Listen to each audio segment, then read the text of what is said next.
It started, as these things so often do, with a story, a dare wrapped in local folklore.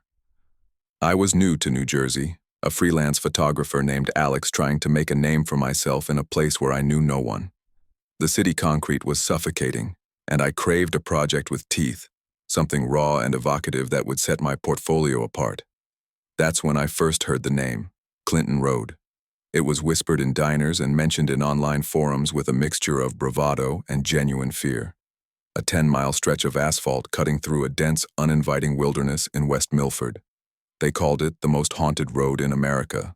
Druidical temples, phantom trucks, spectral deer, and a place they called the Dead Man's Curve. But one story clung to the imagination more than any other. The legend of the ghost boy at the bridge. The tale was simple and chilling. If you stopped on a particular bridge late at night and threw a coin into the creek below, the ghost of a boy who had drowned there would throw it back. An interactive haunting. For a skeptic like me, it was perfect. I didn't believe in ghosts, but I believed in the power of atmosphere, in the primal fear that lonely places could evoke. My plan was to capture that feeling, to photograph the oppressive darkness and the legends it spawned. I saw it as a study in human psychology, a project about how places absorb our fears. I was so arrogant in my disbelief, so certain I was in control of the narrative. I thought I was the observer, the one behind the lens, safely separated from the subject. I had no idea that by seeking the story, I was stepping into it. My first trip was on a Tuesday night. The air was thick with the humidity of a dying summer. Leaving the well-lit suburbs behind, the entrance to Clinton Road felt like a deliberate threshold crossing. The streetlights vanished. The canopy of trees overhead became a dense black ceiling, swallowing the moonlight. My headlights cut a lonely, nervous tunnel through the oppressive dark. For miles, there was nothing but the winding road and the impenetrable wall of woods on either side. No houses, no signs of life. Just the unsettling feeling of being watched by 1,000 unseen things. I found the bridge easily enough. It was a small, unremarkable stone and concrete structure, its graffiti-covered walls giving it the look of a desecrated altar. I pulled over, the engine's rumble sounding sacrilegiously loud in the profound silence. I killed the engine and the lights, plunging myself into an almost total blackness. My heart hammered against my ribs, a primal response to the darkness and isolation. This was the feeling I wanted to capture. This was real. Stepping out of the car, the air was cold, unnaturally so for August. The only sound was the gentle gurgle of the creek flowing beneath the bridge. It sounded like whispers. I fumbled in my pocket for a quarter, its metallic coolness a small solid anchor to reality. I walked to the edge of the bridge, my footsteps echoing. Leaning over the parapet, I stared down into the inky blackness where the water should be. "Okay, kid," I muttered, the words feeling foolish and theatrical. Catch. I tossed the coin. It spun, a brief glimmer of silver in my phone's flashlight beam, and then vanished. I waited for the plink of it hitting the water, but no sound came, just the ceaseless whispering murmur of the creek. I stood there for what felt like an eternity, listening, waiting. Nothing. A faint smile touched my lips. Of course, nothing. What had I expected? I felt a wave of relief mixed with a strange sort of disappointment. I was turning to go back to my car when I heard it. A soft, wet thump against the rear bumper of my vehicle. My blood ran cold. I froze, every nerve ending screaming. It was probably just an acorn, I told myself. A branch falling from one of the overhanging trees. My rational mind desperately offered explanations, but my body wasn't listening. The sound was too distinct, too deliberate. I scanned the darkness around me, my flashlight beam cutting frantic, useless arcs into the woods. Nothing. Just trees and shadows playing tricks on me. I scrambled back into my car, locking the doors with a trembling hand. I didn't start the engine right away. I just sat there, my breath fogging up the windshield, trying to will my heart rate back to normal. It's just a story, Alex. You're letting it get to you. After a few minutes, the rational part of my brain won a fragile victory. I started the car, the roar of the engine a comforting blast of civilization, and drove away from that bridge as fast as the winding road would allow. I didn't look back. The next morning, in the harsh, unforgiving light of day, the fear of the previous night seemed distant and overblown. I processed the few photos I'd managed to take before my nerve broke. They were atmospheric, but unremarkable. Dark woods, a lonely road. Nothing that conveyed the bone-deep dread I had felt. As I was packing my gear, I went to put my camera bag in the trunk. That's when I saw it. On the dusty surface of the bumper, right where I'd heard the sound, was a handprint. It was small, the size of a child's hand, and it was perfectly clear, etched in a damp residue that was slowly evaporating in the morning sun. My rationalizations came fast and furious. Condensation. A smudge I'd never noticed. A prank by some local kids hiding in the woods. I tried to believe them. I wiped the mark away with my sleeve, but I couldn't wipe the image from my mind. The perfect, small fingers. The subtle implication of a push, or perhaps a plea to be let in. The seed of fear planted on that bridge had begun to sprout, its roots digging deep into the foundation of my reality. The handprint became an obsession. It gnawed at the edges of my skepticism, a single piece of data that didn't fit my orderly, rational worldview. I couldn't let it go. My photographic project shifted from capturing the feeling of the legend to uncovering the truth of it.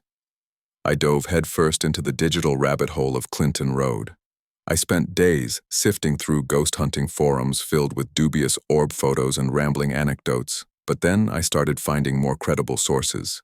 Digital archives of old local newspapers, historical society records, a meticulously researched blog by a retired history teacher from West Milford named Arthur Vance. Vance was my herald, the one who knew the story behind the story.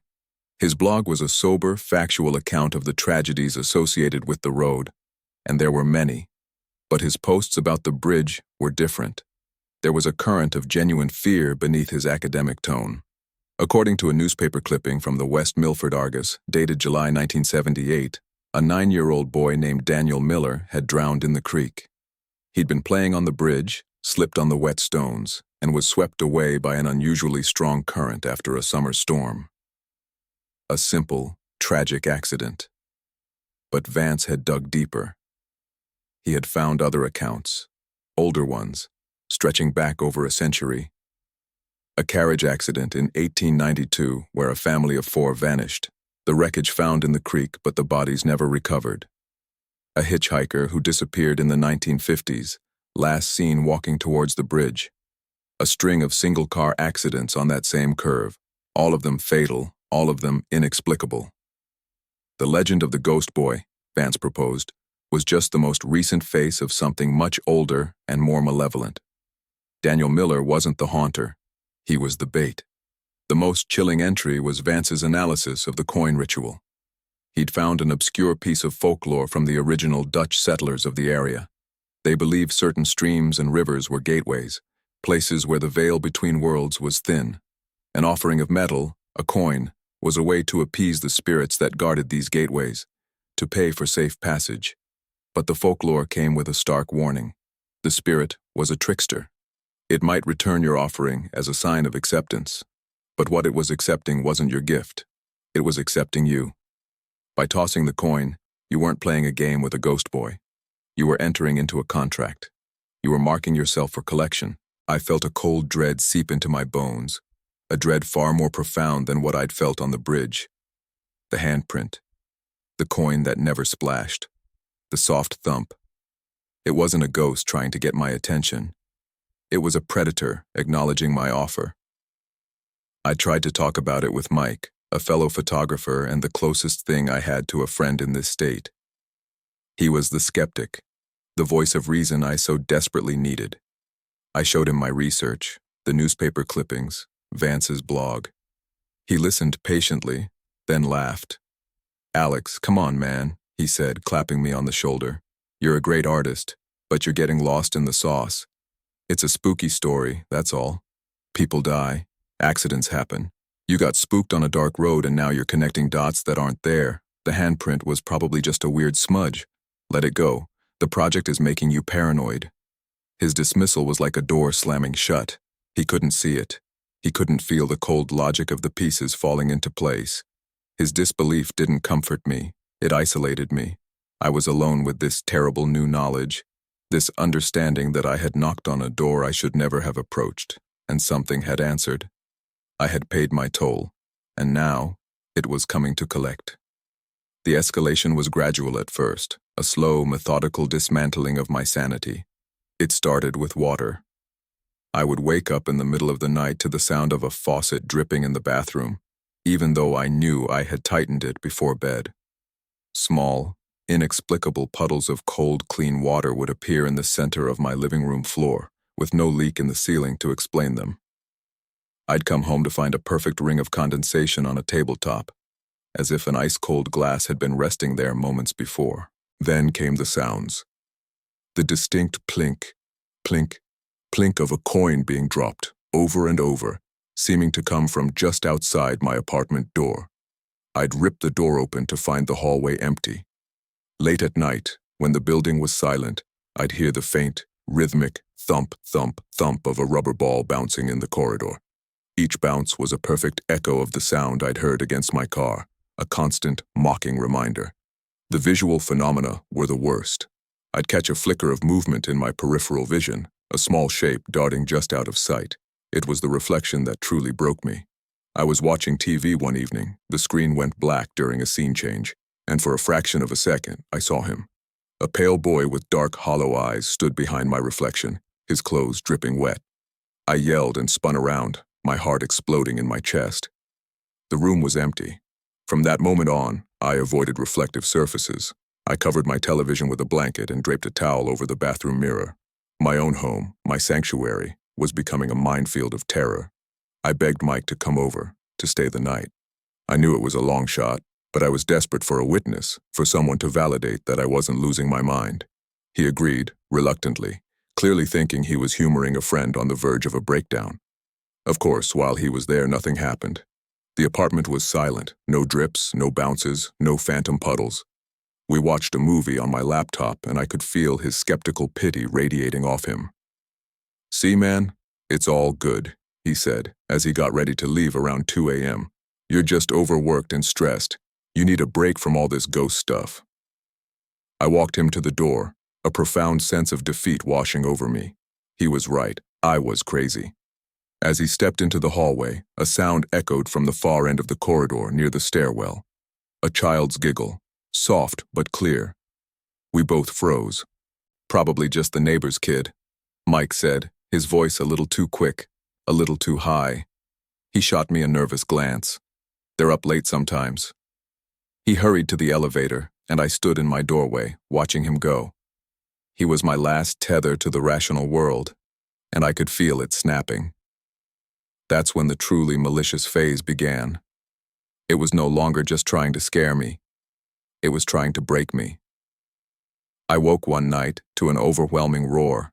Every single faucet in my apartment, the kitchen sink, the bathroom sink, the shower, was on full blast, spewing freezing cold water.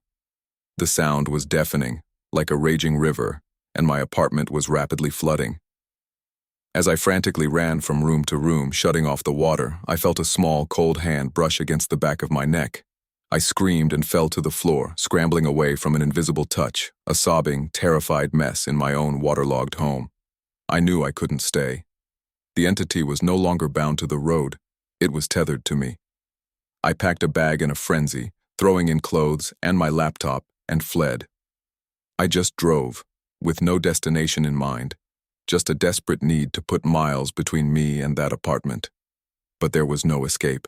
The voice of the entity followed me. It came through the car radio, a child's whisper buried in the static between stations. It was in the reflections in my rearview mirror. A fleeting glimpse of a pale face in the back seat, gone when I looked again. I stopped at a gas station, and as I looked at my own reflection in the grimy window, I saw the boy standing next to me, his hand reaching for mine. I stumbled back, gasping, and the image vanished. The coin I had tossed into that creek wasn't just an offering, it was an anchor. It had bound me to this thing, and the line was getting shorter and shorter. It was reeling me in. I finally understood what it wanted. It didn't want to haunt my apartment. It wanted me back at the bridge. It wanted me to complete the transaction. Defeated, exhausted, and running out of sanity, I turned the car around. There was nowhere else to go. A terrible, calm resolve settled over me. If this was going to end, it had to end where it began. I wasn't going back to fight it. I was going back to surrender. But I would not go undocumented. I would take my camera. If it was going to take me, the world would see what did it. The drive back to Clinton Road was surreal. The world felt thin and fragile, like a dream I was about to wake up from. The fear was still there, a cold, hard knot in my stomach, but it was overlaid with a strange sense of purpose. This was my confrontation, my final act. When I arrived, the bridge looked exactly the same, but the atmosphere was different. It was charged, electric with anticipation. The air was unnaturally cold, my breath pluming in front of me like in the dead of winter. A thick fog coiled up from the creek, blanketing the road in a ghostly shroud. I got out of the car, my camera clutched in my hand like a talisman. The world was utterly silent. The gentle babbling of the creek was gone. The water was still. I walked to the center of the bridge, my legs feeling like lead. I looked down, and he was there. Not in the flesh, but in the reflection of a large puddle of stagnant water on the asphalt. The image of the ghost boy, Daniel Miller, stared up at me. He was just as the stories described, small, pale, with sad, dark eyes. He looked lost. A wave of pity washed over me. He was just a child, a victim like all the others. I raised my camera, my hands shaking so badly I could barely focus. "I'm here," I whispered, my voice cracking. "What do you want?" The reflection in the water smiled, but it was not the smile of a child. It was a predatory, ancient thing. As I watched, horrified, the image began to warp. The small body elongated, limbs stretching like pulled taffy into impossibly long, spindly appendages. The round face narrowed, the skin pulling tight over sharp cheekbones. The sad, dark eyes became deep, empty pits, voids that promised nothing but oblivion. This was not the ghost of a boy. It was something that wore his memory like a mask. A voice slithered up from the creek below, a sound of mud and decay and drowning. It was wet, gurgling, and filled with a timeless hunger. "You brought another coin?" It rasped, the words echoing in my mind more than my ears. My blood turned to ice. It hit me with the force of a physical blow. The coin was never the point. It was just the opening negotiation. It wasn't looking for another offering. I was the offering. The final payment for the contract I had so ignorantly entered into.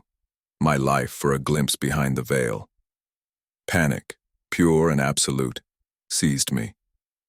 I wasn't going to be its documentarian. I was going to be its meal.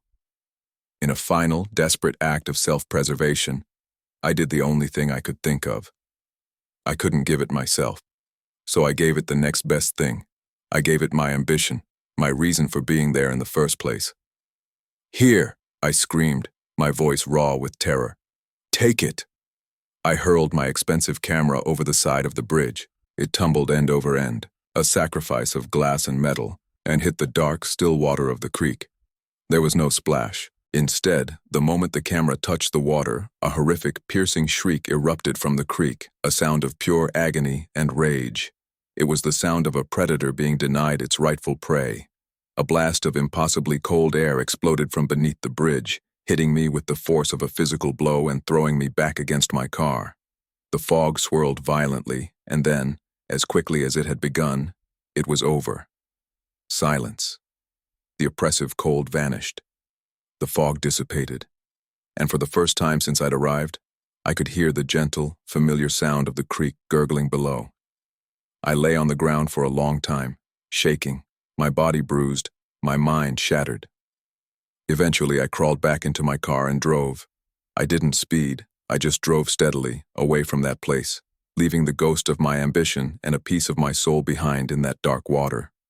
I survived Clinton Road, but survival is a complicated word. I was never the same. I sold my photography equipment and took a desk job, surrounding myself with the mundane and the predictable. But the scar remains. I have a condition the doctors can't explain.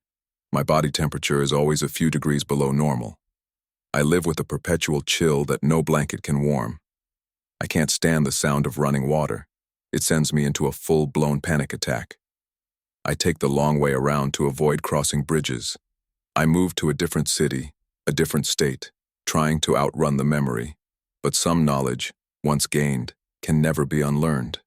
I know now that the world we see is a thin, fragile veneer, and that ancient, hungry things wait in the dark places, just beyond the edge of our perception. They are patient.